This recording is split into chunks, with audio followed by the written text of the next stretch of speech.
మన ప్రభువును రక్షకుడైన యేసుక్రీస్తు నామంలో అందరికీ వందనాలండి. 43వ సంకీర్తన 1 నుండి 5 చరణాలు ధ్యానం చేసుకుందాం.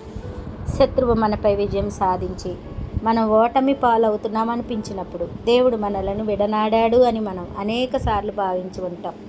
అలాంటి రోజున కీర్తనకారుడు ఇలా ప్రార్థించాడు: నీ వెలుగును నీ సత్యమును బయలుదేరజేయము అని 3వ చరణంలో ఉంటుంది. దేవుని చిత్తాన్ని గ్రహించి దాన్ని గైకొనాలనే కీర్తనకారుని గాఢమైన కోరికను ఈ మాట వెల్లడి చేస్తుంది. అతడు ఎంతో భారంగా రోజులు గడుపుతూ ఉన్నాడు. వెలుగు, సత్యము అనే మాటలు చాలా ప్రాముఖ్యమైనవి. నైతిక ఆధ్యాత్మిక అంధకారంలో మగ్గిపోతున్న లోకంలో మనం జీవిస్తూ ఉన్నాం. దుష్కార్యము చేయి ప్రతివాడు వెలుగును ద్వేషించును, తన క్రియలు దుష్క్రియలుగా కనపడుకుంటున్నట్లు వెలుగు నొద్దకు రాడు అని యోహాను సువార్త 3:20లో ఉంది. ఈ లోకం అంధకారం మాత్రమే కాక వంచనతో కూడింది కూడా. ప్రజలు అబద్ధాలనే ప్రేమిస్తారు, నమ్ముతారు. సత్యం కాలి చెప్పులు తొడుక్కునే లోపల అసత్యం ప్రపంచం చుట్టి వస్తుందని మార్క్ ట్వైన్ చెప్పారు. అయితే మనల్ని నడిపించడానికి, మనల్ని కాపాడటానికి దేవుని వెలుగు, సత్యం మనకున్నాయి కనుక దేవా, నాకు నీ వెలుగును నీ సత్యాన్ని పంపుము అని మనం ప్రార్థన చేయాలి. దేవుని వెలుగుని సత్యాన్ని మనం ఎక్కడ కనుగొనగలుగుతాం? ఆయన వాక్యంలోనే. నీ వాక్యము నా పాదములకు దీపమును, నా త్రోవకు వెలుగునై ఉన్నదని కీర్తనల గ్రంథము 119, 105లో మనం చూస్తాం కదా.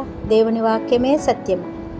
యోహాను 17:17 ఏం చెప్తుందంటే, సత్యమందు వారిని ప్రతిష్ఠ చేయము, నీ వాక్యమే సత్యము అని. దేవుని వాక్యము ఆయన కోరుకున్న మార్గంలో ఆయన బిడ్డలను నడిపిస్తుంది. ఆ మార్గము అంతిమంగా ఆయన యొద్దకు నడిపిస్తుంది. ఆ వెలుగు, సత్యము ఏం చేస్తుందంటే మనల్ని ఆయన పరిశుద్ధ పర్వతమునకు, ఆయన నివాస స్థలములకు మనల్ని తోడుకొని వెళ్తుంది.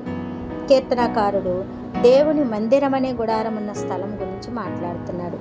దేవుని చిత్తంలో మనం ఉన్నప్పుడు మనం ఆయన ఇంటిలో నివసిస్తున్నట్లే. నీవు అంధకార సంబంధమైన మోసపోయిన లోకంలో నివసిస్తున్నావు. అయితే ఆయన తన వాక్యం ద్వారా నిన్ను నడిపించి కాపాడుతానని వాగ్దానం చేశాడు. బైబిల్ ఆత్మ సంబంధమైన సంపద. అది లేకుండా నీవు మార్గం తప్పి బలహీనుడవుతావు. ఆయన వాక్యం అనే సత్యంతో నీవు అనుదినం బలపరచబడుతున్నావా? లేనట్లయితే లేఖనాలను అనుదినం ధ్యానించినట్లు ఒక కార్యక్రమం రూపొందించుకో. ప్రార్థన చేసుకుందామా? మహాపరిశుద్ధుడును మిక్కిలి ప్రేమ కలిగిన మా పరలోకపు రాజా, మీ ఘనమైన నామమునకు వందనాలు, స్తోత్రాలు చెల్లిస్తున్నాము నాయన.